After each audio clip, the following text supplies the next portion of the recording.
Hello, everyone. Semi-retired Bob here, the off-grid carnivore. I hope you're all doing well today. I do talk about the carnivore diet, all things related to the carnivore diet, miscellaneous odds and ends. And included in those miscellaneous odds and ends are things as I do my countdown to showing up at this yellow square of land down in Texas. If you can hear me, say hello as you come in. Anna Marie was here, but that was a couple of hours ago. If you listen to this later on, I hope you're doing well over there in Scotland. And I see John has got here. Let me know if you can hear me. And Addicted Answer is checking in from Las Cruces, New Mexico. She's going to be one of my neighbors when I get down there. And John says, hi, Bob, sounds good. I'm glad you're here. I hope you all are having a fantastic Friday the 13th. If you're not superstitious, that's great, because I'm not either, but we all remember some of the Friday the 13th movies, you know, Jason Voorhees and all of that stuff. Yeah, lots of fun stuff. Sylvie's here. Hello, Sylvie. Glad you could make it. And the Antlers is saying, yes, indeed, everyone hit that thumbs up button. We've got a few people in here now, so say hello. And Jamie has arrived from North Georgia. I haven't been following the path of that hurricane that went through Louisiana. Are you getting rain down there in North Georgia from the side of that thing, or did it move on further west for you? That would be interesting. There's another hurricane coming up the other side. Unfortunately, it looks like Arizona is going to get plenty of rain, but my property is going to stay dry because the hurricane is projected to, the eye is supposed to pass right between Mexico proper and Baja. So it should come right up that inlet, picking up steam, and be pretty much at full force as it crosses over into Arizona and Southern California. You might get a little rain in New Mexico, but I don't think I'm going to get any rain off of that thing in Texas. But we'll see what happens. John is here. Had the day off and can see you're live in its entirety. Well, I'm glad you're here, John. Boy, the pressure's really on now. You're here for the entire live. Hopefully I can keep it marginally entertaining. Friday the 13th has always been a lucky day for me. Good for you. And Jamie's saying that she's gotten lots of wind, but just a little rain. Well, that's good, because I've got, some of you may know, I lived in New Orleans for a year when I was taking care of Mom back before my heart surgery. No, it was after my heart surgery. So it's kind of a toss-up as to who was taking care of who. But I went through Ida down there, which ended up being a Cat 5 as it came ashore, and that was pretty intense. I'm not a big fan of hurricanes, but hopefully those of you that are having drought conditions will get some rain off of these things as they move through the southern U.S. And getting some rain in Florida from that hurricane. Yeah, it looked like it was pretty spread out there. Hurricanes can cover a lot of ground, and hopefully my square of land will get some rain too from the one coming from the other side. We'll have to wait and see what happens with that. No, I did not trim my hair. I cut it all off. As you can see, there's nothing really there right now. I tend to cut it about twice a year is all, and it was getting shaggy and sticking out on the sides and in the back and just looking generally messy. So I do cut my own hair. I've got a pair of clippers that I bought, oh gosh, somewhere between 13 and 15 years ago from Amazon. I paid less than 20 bucks for them. They still work. I bought them back when my barber shop raised their prices from $10 a haircut to $12 a haircut. And I walk by there occasionally, and last time I saw a price in the window, it was up to like $23 for a haircut. I've saved a lot of money over the years. I'm not talented with the clippers. I don't try to give myself a trim because I tried that the first few times and I just end up messing it up. So I decided I like the mostly bald look, and I just cut all of my hair off a couple of times a year and let it grow back in. And I have not spent any money on haircuts since. So I know it doesn't sound like that much, but it all adds up in the long run. So any place we can save a little bit of money is good. I do want to give, while we're here, go ahead and give a quick shout out to the few channel members that I have. Thank you guys for sticking with me. I'm glad you're out there. It means a lot to me that you choose to give me just a little bit of a donation every month. And I don't, outside of getting videos early, I don't do a whole lot for the channel members. There are a few members only videos up there. Unfortunately, I just, during the summer, hopefully as I get to off-grid stuff, what I'm planning on doing is putting the raw footage up in the members only section and then releasing to everybody the edited videos that I end up making out of that footage. So hopefully when I get down to Texas, there'll be more for the members, because like I said, I plan on just setting up a camera and letting it run so you can see what I'm doing day to day. And then I take that footage, just like on my walks. I cut certain parts out of the walks. When I say something stupid or have a long pause while I'm thinking of something else to say, I edit those down when I put them out for public consumption. And hopefully I can do the same when I get down to off-grid, and hopefully put some raw footage of stuff going on in the members only section. So you'll start getting a little something more for your donation. But like right now, if you happen to be a channel member, you will have noticed that tomorrow's video is already sitting out there in the queue. And if you're a channel member, you can watch tomorrow's video already. Not that big a deal, but I like to try and give my members something for their $2 or $3 a month that they donate to the channel, which really, really helps out a lot. So if you guys have any topics or questions or anything like that, be sure and go over, put those over there in the comment section. While I'm waiting for some questions and things to come in, I did have a question show up in my comments, even though I've basically put this in a whole video that's out there. I do want to cover this again today because I had somebody ask how I managed to settle on buying land in Texas as opposed to somewhere else. I'm not going to spend a lot of time on this, but for those of you that watch YouTube a lot, like I do, off-gridding and homesteading in Arizona has become very popular. And I had originally thought that I was going to buy some land in Arizona because that's really where I wanted to go, in the high desert of Arizona, far enough up in elevation and north so that I'd get all 4 seasons still, just be in the desert. But the popularity of Arizona has made the prices of land go up a lot. I spent less than $10,000 on my 10 acres of land in West Texas. For the same amount of money, I could have gotten, depending on the day of the week and who you're dealing with, somewhere between 2.5 and 3.5 acres in Arizona for the same price. And while that might have been enough land, I do eventually hope to have a cow. And cows take much more space than chickens and goats and sheep and ducks and all of the other types of animals that you can end up having on an off-grid homestead. So I decided 10 to 20 acres was what I was going to go for.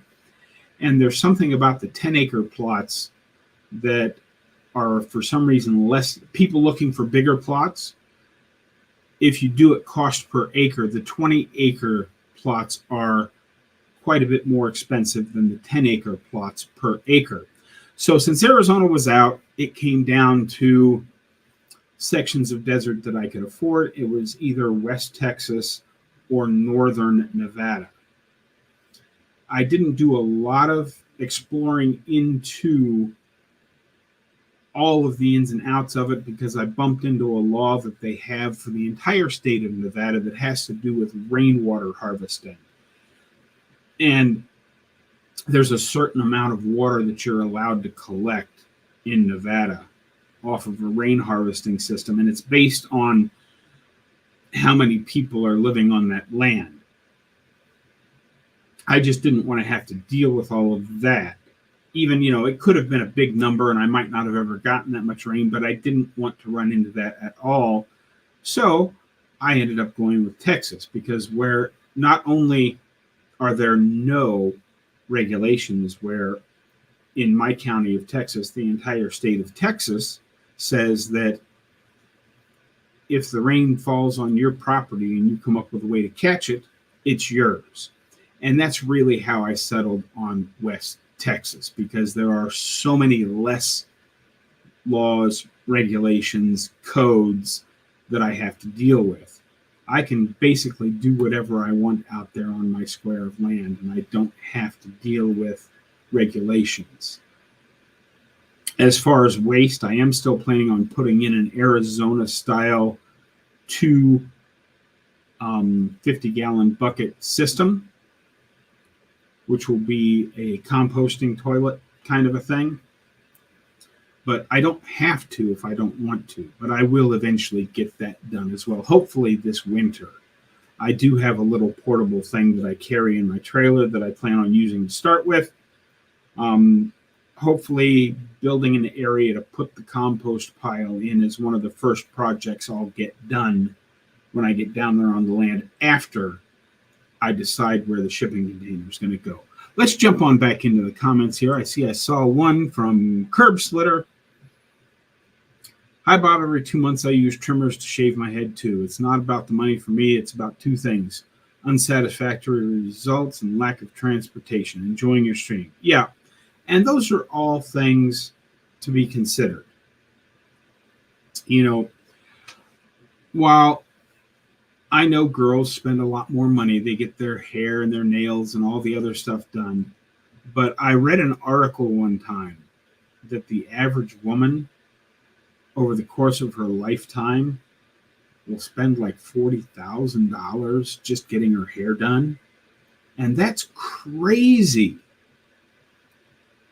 Obviously, girls don't look as good as guys bald, so they do have to spend a little money on it, but I just can't see spending money on getting my hair trimmed. Because I played that game, back in the day, back when I lived in Southern Ohio and I could go see Mr. Meyer, who was the local barber. And I think it was like $3 at the time, last time I lived there. For $3, I could go in and get a trim. If I wanted to get a whole haircut, it was, I think, $4 or $5.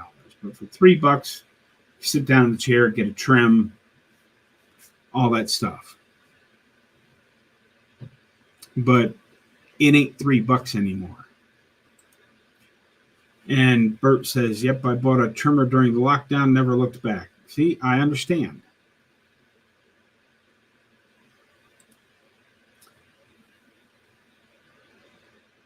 It makes no difference to me. If women want to walk around with bald heads, there's been a few of them. That girl that was the girl singer in the Eurythmics, I'm probably dating myself there. Most of you probably never even heard of the Eurythmics. And there have been several very attractive bald women. And I'm 61 years old. You do you, I'll do me. And if you want to walk around bald as a girl, that's okay too. If you're living off grid, it's probably a lot easier to keep your hair very short, if not bald, because let's face it, if you have hair, you have to figure out a way to wash it every day. And washing hair is more difficult than just taking a wet wipe and running it over your head. And I agree, not all women look good bald, just like not all men look bald.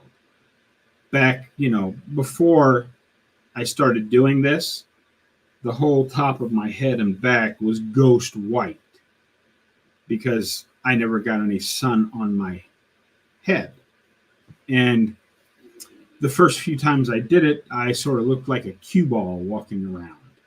But now that the rest of my head is as tanned as the rest of me from the sun hitting it, being outside a lot of the time,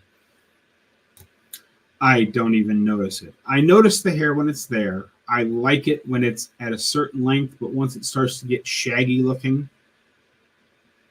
I don't like the shaggy looking look, so I just go ahead and cut it all off. And Patricia has arrived. Hello, Patricia. I'm glad you're here. You're not late again. We've just been talking about stuff. We've only been going for about 16 minutes, and we've got a little while to go. Jamie says, my husband started shaving his head probably 15, 20 years ago. Yeah, and I don't actually shave my head. I just use clippers on it, so you can see there's just a little bit of fuzz on my head. I don't actually shave it, but I do just do the clipper thing because, in this day and age, anything we can do to save a little bit of money is a good thing. Twin Brook Acres is here. Hello, how are you today? I'm glad you made it. But yeah, we've talked about this many, many times, but there seems to be another wave of videos out there from certain channels that want to tell you that if you're not eating grass-finished beef, you're not eating a good enough diet. Is it true? No, I don't think so. This is my opinion, but I eat basically the cheapest, most disgusting ground beef you can get from Walmart, and I buy most of my roasts from Walmart. I'll occasionally go to the other store, and when there's stuff in the markdown bin, I buy that. When there's sales at other stores, I'll buy that. But for the most part, I live on Walmart. Their ground beef, their basic, mass-produced eggs. And could I feel even better if I had pasture-raised eggs and grass-finished beef? I don't know. Probably, but I feel so much better today than I did when I started that I don't particularly notice it. So you're going to see people out there saying how important it is to get grass-fed, grass-finished, as Dr. Berry says, panda massaged beef. And it's just not so. I mean, Dr. Berry just put out a video a few days ago about hot dogs and bologna. Are hot dogs and bologna the very best food you can have? No, they're not, but they are so much better than any of that crap you can buy from the center aisles of the store. So if all you can afford is, and I don't know if you guys know this, but if you go to the deli counter, they'll have the big hunks of meat, whether it be ham or bologna or roast beef or whatever, and they'll charge you a certain price to slice it up for you. But if you ask them, like the big log of bologna, if you ask them how much will it cost for a big log of bologna if I want the whole thing, you'll find that it's even cheaper because they don't have to slice it. They don't have to do anything with it. They just go in the back, grab a big log of bologna, and hand it to you. And, if that's what you can afford, that's what you can afford, and it's perfectly okay. And the secret to hot dogs and bologna, yes, you want to make sure you get the ones that have all beef on the label, and if you can find the ones without the fillers, that's even better. But how do they make the bologna and the hot dogs? They grind up a bunch of beef. So it's very possible that you're getting some of the discarded organ meats, some of the discarded connective tissue, organs, whatever. You don't know. It's definitely because it says 100% beef, it all comes from the cow. And getting a little bit of organ meat or a little bit of extra connective tissue or some of that other stuff in your hot dogs or bologna, that can't actually be a bad thing. Now, of course, you want to watch out for the ones that have cereal fillers or they add sugar to make it taste better and all that. But there's nothing wrong with eating hot dogs and bologna, Spam, potted meat, any of those cheap foods that aren't quite so cheap anymore. Basically, just eat what you can afford. I've said it many, many times, but eat what you can afford. Bub66 says, "Hi, Bob. I eat Walmart or Kroger ground beef. All I can afford works for me." Yeah, and see, that's just it. Would I like to, have a Dr. Sean Baker or a Dr. Anthony Chafee refrigerator in the house that's just loaded up with grass-finished ribeye steaks with the bone in, the big cowboy steaks? Of course, I would love that. That would be fantastic. I'd love to have a grill that, gets up to 500-600 degrees or even 1,500 degrees like the one Dr. Chafee shows off from time to time. I would love that. The problem, of course, is that I could afford to eat 3 or 4 days a month, and I'd have to fast the rest of the time. And anybody that's followed me for a while, I'm not a huge fan of fasting for a long period of time. I'll do a 24-hour fast just about every day because I eat one meal a day. And occasionally I miss a day, so I get a 48 in there. But I do not, I'm not a big fan of the extended fasting. If you do that, that's great. I think there are benefits for it. I've just never found myself able to do that, except a couple of times when I was sick, I ended up going 3-4 days without food. Like that time a couple winters ago, I got food poisoning down in North Carolina. I didn't eat for several days just to let that clear out of my system. Rick is here. Hello, Rick. How you doing down there in South Florida? And Bert says, "I do supermarket meat and eggs, ground beef, pork, cheap steak. None of it is cheap anymore these days." Yeah, that's just it. But if you compare it, there are a lot of people that say, "Oh, well, you could get this great big box of cereal for what you're paying for a pound of ground beef." Yeah, but if you take that great big box of cereal and you crush it all up into a powder, you'll see that you get more food in a pound of ground beef, even though it's slightly more expensive than that great big box of cereal. But cereal, from what I've seen, is not really that cheap anymore either. Nothing is cheap. I'm very grateful that I live in Omaha, Nebraska, where food prices are still fairly reasonable.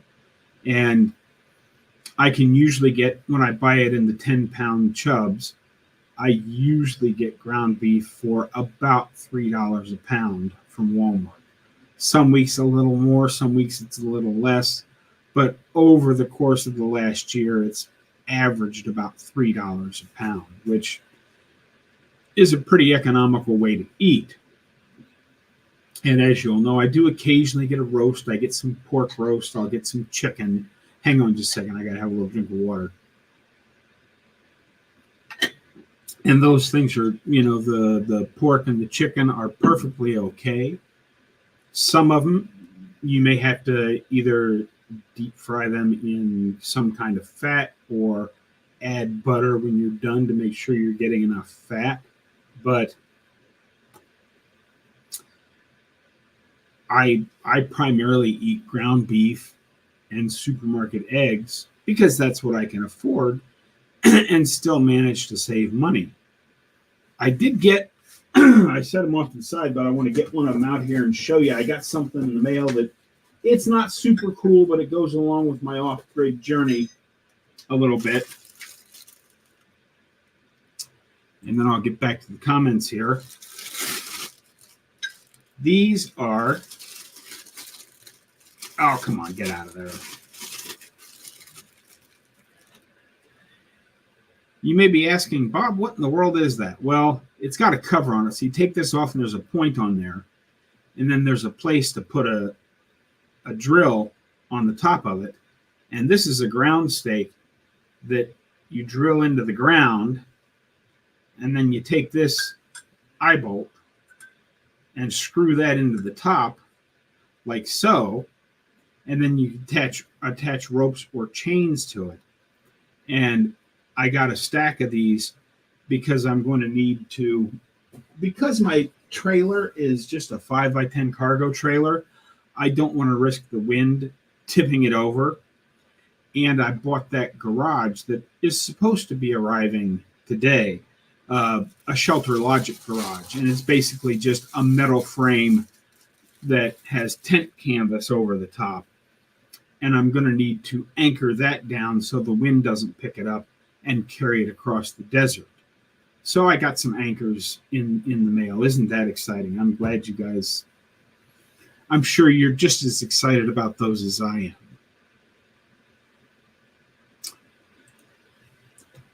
am.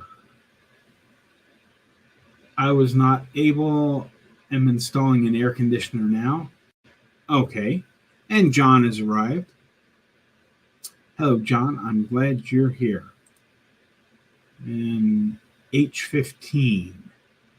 I don't know what that means, but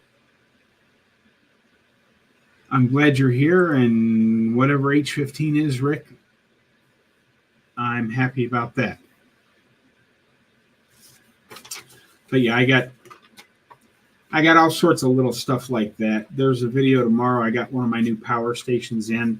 I'm still a little disappointed in Jackery. I told you about a month and a half ago I ordered one of their Jackery 2000 Pros on sale. FedEx does finally have it, and it's supposed to be here on Tuesday, but I've been waiting for like a month and a half to show you guys my new big power station. But I got a little one that Garicel, I think is the name of it. It's just a cheap little one, but it's 1,000 watts. The one that crapped out on me was a 500 watt. And the neat thing about the 1,000 watt is because it has a 1,000 watt inverter in it instead of a 500 watt inverter, I can plug my coffee maker into it and make coffee. Whereas because my coffee maker draws between 700 and 750 watts of power, the 500 wasn't big enough to handle that, so I couldn't make coffee using one of my smaller power stations. And now I'm going to be able to make coffee using one of the smaller power stations. Yes, I have a pour over system where I can heat up a thing of water over my propane stove and go that route, but the less expendable fuels that I can use on the homestead, the better off I will be. The more I can use it, the more I can use electricity that I'm generating from solar to do all of my day-to-day stuffs, the better off I'll be. Lori's here. Hi, Bob, from Lori and Rusty in Louisville, Kentucky. We are also getting some of the rain from the hurricane remnants. Yeah, it looked like it traveled quite a ways up.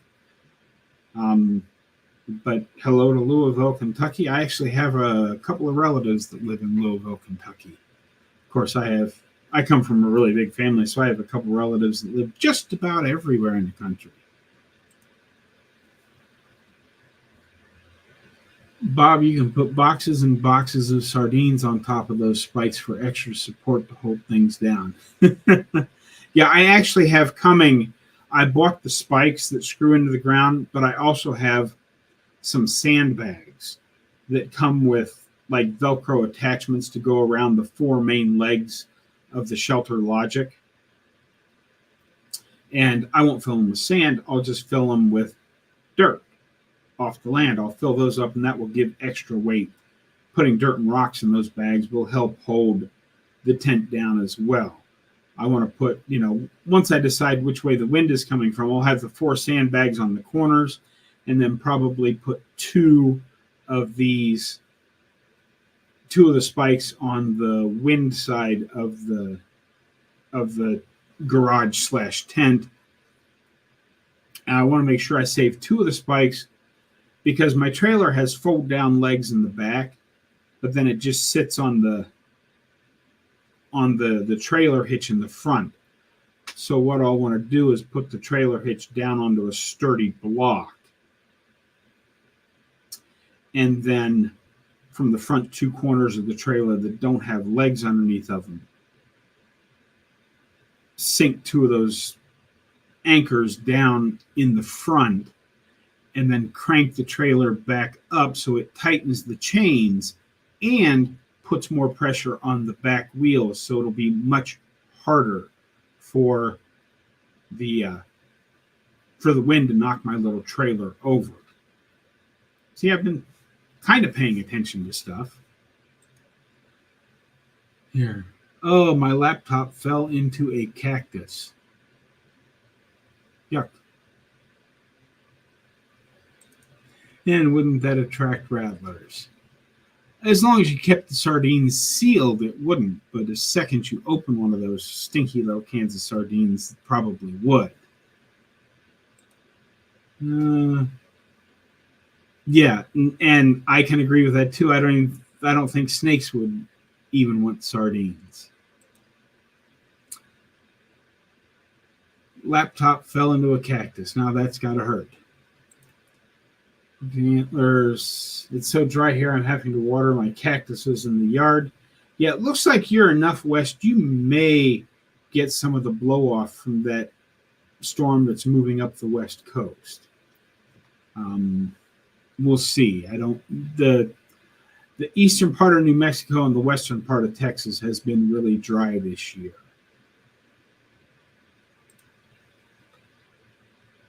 Yep, I'm ready to see it all happen too.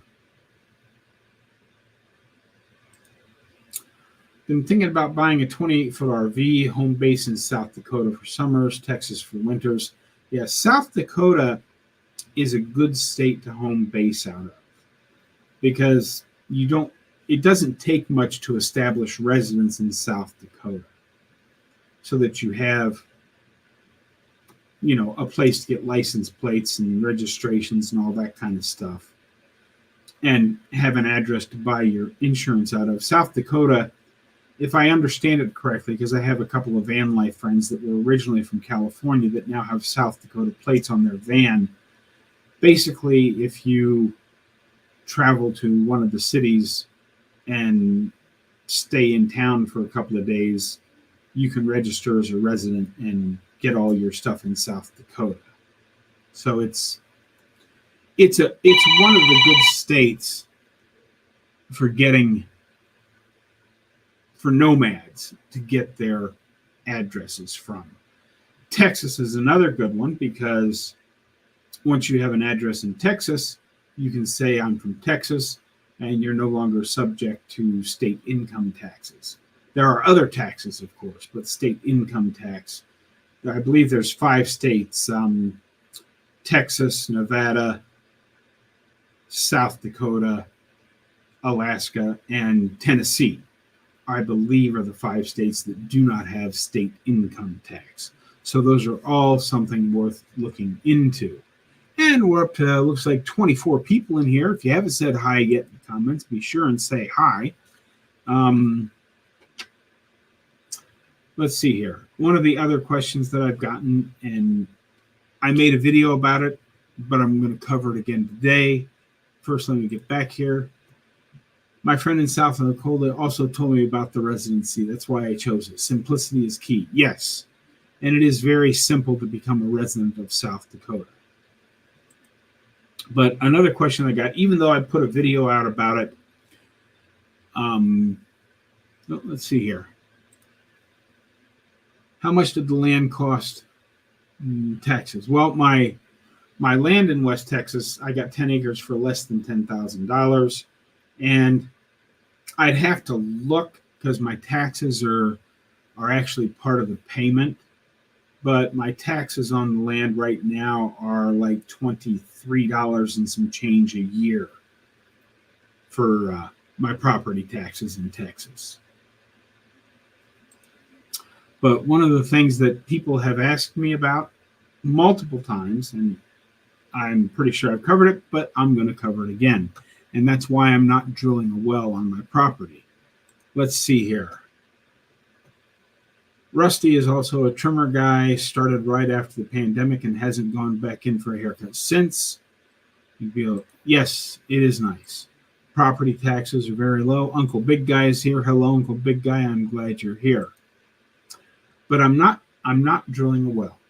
Now, all of the things that I've looked at tell me that I could probably hit water if I drilled down far enough. The problem, of course, I'm doing all this on a budget, and getting a company out to my property to drill a water well would probably cost between $6,000 and $8,000. And there's no guarantees for that price that they hit water. And if they come up dry and have to move to another section of the property and try again, it's another as much as $8,000. It could end up being more. So I could spend all that money and still not have water. The rain roof I'm designing will be a guarantee. It's going to be roughly 24 feet on the short side and about 56 feet on the long side, covering my shipping container. But that big of a roof I can get, provided I get average rainfall. Of course, some years are going to be drier than others, but average rainfall of 12 to 12 and a half inches should get me about 15,000 gallons of water per year off of that rain roof. Now I just have to come up with a way to store it when it comes down, because even, with just drinking water and washing water and all of that stuff, just personal use, I can get by on less than 2,000 gallons a year for myself.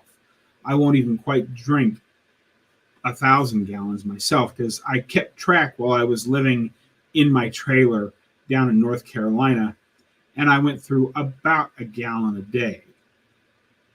Even if, because it's a desert, that doubles to 2 gallons a day. That's still, what does that work out to? Less than 700 gallons a year for just the drinking water, and then you throw in another roughly 1,000 gallons for doing laundry, taking showers, washing dishes, all of that kind of stuff. And that's the way it will, that's a guarantee. So I don't need a lot of storage, but once I still haven't decided if I'm going to try and pay for a big, like 2,500 to 3,000 gallon poly tank, or get just a series of IBC totes and hook them all together and get up to 1,000, 1,500 gallons of storage that way. I haven't decided yet. I eventually will want to dig a couple of underground cisterns. And of course, I'm going to have about an acre of that 10 acres turned into a pond at some point as well. So eventually I'll have, water storage, but it's going to take a while. Do you follow anybody else on YouTube that lives down there? Yeah, well, I follow quite a few people that live in Arizona, but if you look up here, that one, just over those mountains that way, on the other side of those mountains is Sean Overton's property, Dust Ups, which is the name of his channel, Dust Ups. He lives by way of the Eagle. He only lives about 25, 30 miles south of me.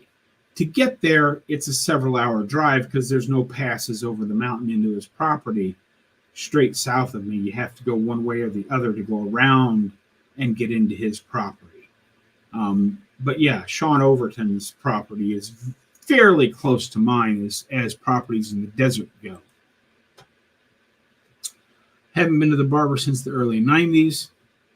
It kept costing me more to cut less hair. Yeah, I absolutely understand. That's where I'm at too. And I see the question, how will you filter the water?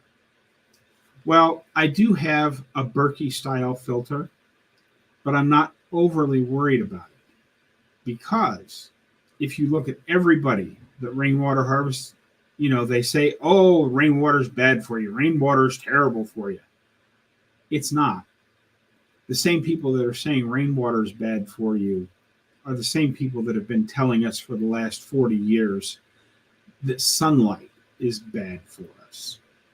And it's just not. Now, the place I will be buying water when I first get down there, they sell their water as non-potable water because there are certain levels of stuff that it has to get to be considered potable water. And that stuff I will filter, and I still plan on using my Berkey style water filter for my drinking water. But I'm not overly concerned about it because, well, I've been drinking rainwater since I was a kid, and I'm still here. So I'm not going to worry about it that much.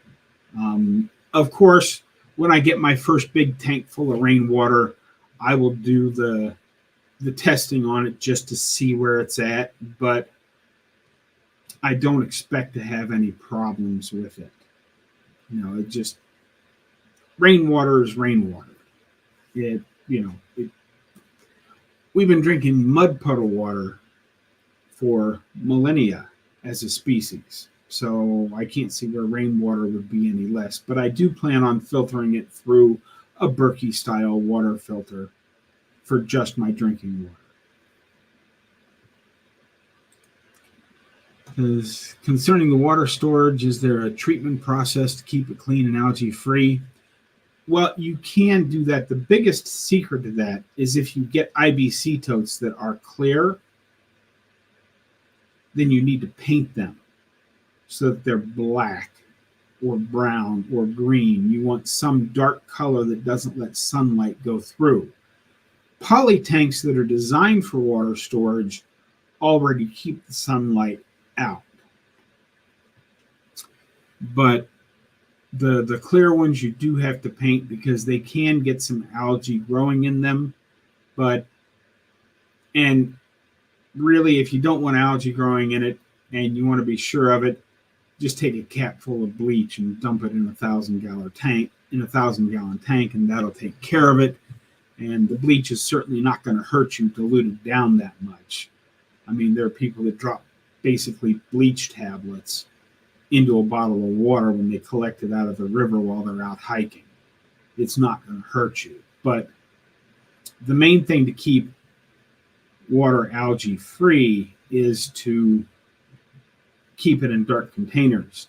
And I don't actually want, once I get a pond, I actually don't want it to be algae free. I want to let things grow around and in that pond because that will attract other wildlife and will increase the animal population on my land.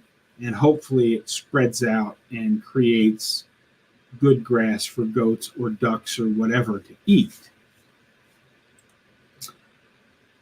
Rick says he's cut his own hair since he was a teenager. And do you change the oil in your hair by yourself too, or do you have a machine that takes the old tallow out and puts the new tallow in, Rick? Sorry, couldn't resist. I drink rainwater daily. Yeah. Will you put up a fence all the way around? I am going to put a video up about this. I am eventually planning on putting up a fence all the way around. I'm still deciding because there's a fence company out there that I'm pretty sure that I'm going to use their fence poles, because rather than buying, I can't remember the name of it right off the top of my head. I've got it tucked away in one of my notes. But rather than using a traditional metal T-post that you then have to add the clips and the insulators to and all that, plus the clips for holding the wires, this company makes a T-post out of recycled plastic, and they drill holes in it so that you can have up to a 9-strand high tensile electric fence without having to add anything to the T-posts. And they even make corner posts and gate posts as well. Now, to do an entire fence around a 10-acre square of land will cost a lot of money to start with. So I think my initial plan is, once I decide where I'm going to put the shipping container, I'm going to fence off about a 2-acre section and then slowly over time expand it out. Because as you can see, there's, on this side is where my little road is that comes in. And then on this side, there's another square land back there with a road on over there. So my driveway is going to have to be on this side. So I'm hopeful, once I get down there, that somewhere along this side of the property, I can find a 1 or 2 or 3 acre square of it to put my initial build. I'll put the shipping container, all that stuff here, and I'll put my compost pile and that kind of stuff over on this square property. So I'll have to walk a good long distance to dump the compost in case it does attract some mice or snakes or whatever. I want that on the other side of the property from where I'm setting up to live. So we'll have to wait and see what happens with that. You know, it may be that the high spot on the land is right smack in the middle of it, and then that's where the shipping container is going to go. I won't know all that until I get down there. Seen people in the desert put water tote up on a tower and use gravity feed. Yeah, the guy at Frugal Off Grid does that. And at some point, I will probably put a tote or two up in the air when I get to the point of having gardens that will, I'm not planning on growing vegetables for myself, but growing things that goats and sheep and other animals will like to eat. So it doesn't necessarily for me have to be a vegetable garden, just a plant garden of some sort. And I will eventually want that on some kind of an automated watering system that will use water out of a tote that's gravity fed, and I'll have to use a pump to refill the tote up on top of the tower. But that is several years down the line. I'm not going to get into any of that stuff because, as I've said several times, and I know not everybody watches all of my videos. I don't expect anybody to go back out and watch all 700 of the videos that are on my channel. But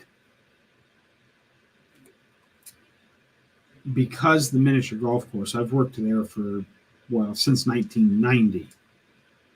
Dave, the owner, is planning on retiring sometime in the next 5 years. So I'm going to go down and work on my property in the wintertime and still come back to Omaha during the summers for at least the first 2 or 3 years, because it will take me that long to get the property livable, as far as, you know, getting the shipping container spotted, getting the roof built, getting it insulated, installing a mini split, getting the water storage, you know, all of that stuff is I'm not going to be able to get all that done in one winter. You know, my goal for this winter is decide where the shipping container is going to go, dig the foundation for it. And if I get the shipping container spotted before I come back to Omaha next summer, I'll consider that a really good first season. Now, who knows? It may end up going better than I think. A lot of that depends on whether or not I have to dig it all by hand, or if I can find somebody local, you know, within 15 to 30 miles that has a piece of equipment he's willing to come out and do some earthwork for me. If I have to call a company that does earthwork to come out from El Paso, it'll cost $1,000 to $1,500 just to get the equipment to my property. and I can't afford that. But if there's somebody in Van Horn or somewhere closer that has a skid loader or a tractor with a bucket on it or whatever, if I can pay them, $800 to $1,500 to not only dig the foundation trench for my shipping container, but start working on a pond and maybe even dig some trenches to put some air tubes in. All of those things will speed up the process over if I can't find anybody to do that. It's going to take me a good part of the winter this year to hand dig the foundation for the shipping container, which is only going to be about 5 inches deep, 8 feet wide, and 40 feet long. KD is here. Hello, KD. Glad you made it. I hope you can get enough rain to fill up the pond when you dig it, and I hope you don't dig your pond by hand. Yeah. If I end up having to dig the pond by hand, that will end up being a 5 or 6 year project that I work on when I'm not working on anything else. We'll just have to see how it goes. Midnight Madness, that's what we are going to do. Just have to set the poly tank and get the lines trenched in. Yeah. Just have to set the poly tank and get the lines trenched in. Yeah, and poly tanks are good. I don't want to try and put a big poly tank up in the air because there are too many potentials for a novice builder to really make a mistake there. If I get a 2,500 to 3,000 gallon poly tank, that's going to be sitting on a bed of sand to make sure I don't grind a hole in the bottom of it. I will eventually get at least, about a 300 gallon IBC tote and put that up in the air. Probably not as high as the guy at Frugal Off Grid did, because that's quite a trek up. But you really only need, if it's close to where you're going to have your watering, you really only need to get it 5-6 feet up in the air to have enough pressure for it to feed the lines to water your stuff. No family, no friends, nothing. I'm hoping to meet some friends when I get down there. And that's just part of the experience. One of the first things I'm going to do when I get down there, because, I'm not going to just drive up and down the road looking for tractor equipment. My plan for making friends in the new area is there are several diners in Van Horn, and I will find out which diner, whether it be one of the diners or the McDonald's or wherever, where all of the old guys from the area, because no matter where you go in small town America, if you look early in the morning, you'll find a spot where all of the old guys sit together, drink coffee, and solve all of the world's problems while they're drinking their coffee. Once I find that group of people, I can sit with them, drink coffee, talk with them, and hopefully find out the lay of the land, who does groundwork, who might do fencing work, all of the stuff and things that you need to know when moving to a new small town. And that's how I plan on meeting those people. But, I think I've covered why I'm doing the water well, why I chose Texas. If anybody we got about 5 minutes left, so if anybody has any last minute questions or comments, now's the time to get them in. This is about the spot where I lost my internet for a few moments last week. Let's see here. He's near 3 Point, Arizona. No, I have not.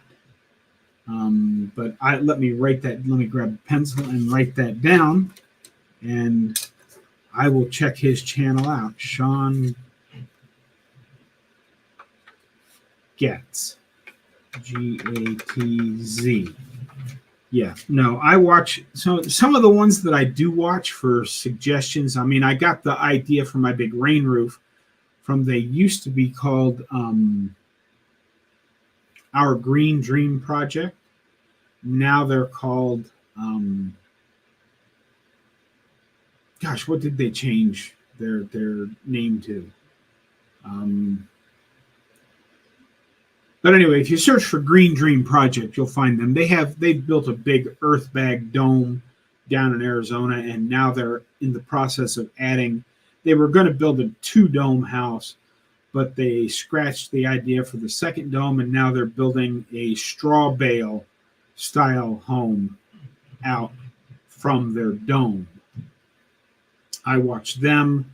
I watch Sean Overton. I watch Frugal Off Grid. I like Tiny Shiny Home. I, of course, they've done great projects there, and I would love to be able to do some of the earth bag projects that Tiny Shiny Home does, but I don't have an army of kids to do all the work. I'm going to be doing it by myself, and I suspect trying to build something solely out of earth bags is too much of a project to try and do by myself. Our Self-Reliant Life, that's what they've changed the name of their channel to.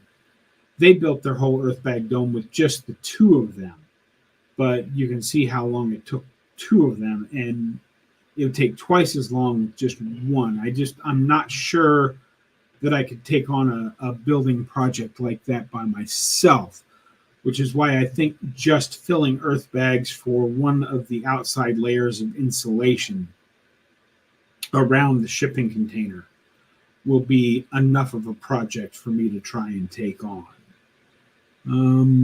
Let's see here. Franny Moses from High Desert Homestead knows how to do high tensile fencing. He might have some good ideas for you. Yeah, and I've watched a lot of actual fencing videos from fencing people, but let me write that one down to High Desert Homestead.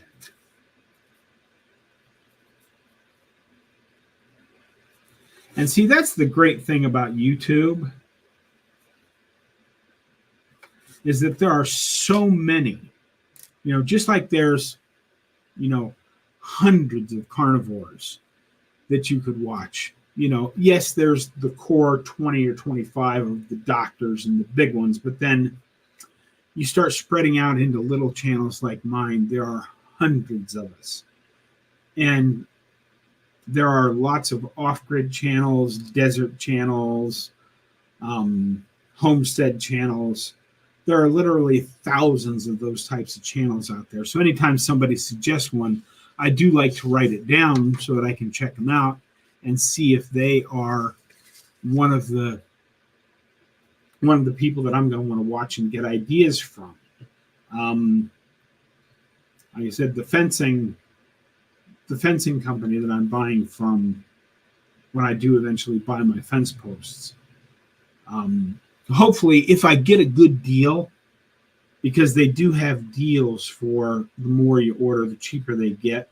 So it may be such a thing that I order all of the posts to start with, but only put up a small section of the fence to start. Because obviously fencing in a full 10 acres, even though it's square and mostly flat, that's a long run of fence around all 4 sides that will take a really long time.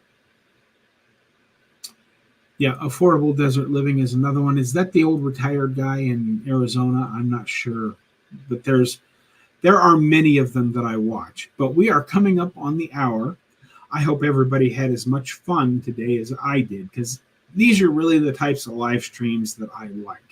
I do always have a couple of topics planned, and I try to talk about them, but taking your questions and expanding upon them and just getting to know everybody that watches my channel is really what this hour on Fridays is all about. Remember, folks, don't forget, get out there and be 1% better today, tomorrow, every day. Have a great day, folks. I'll see you in the next one.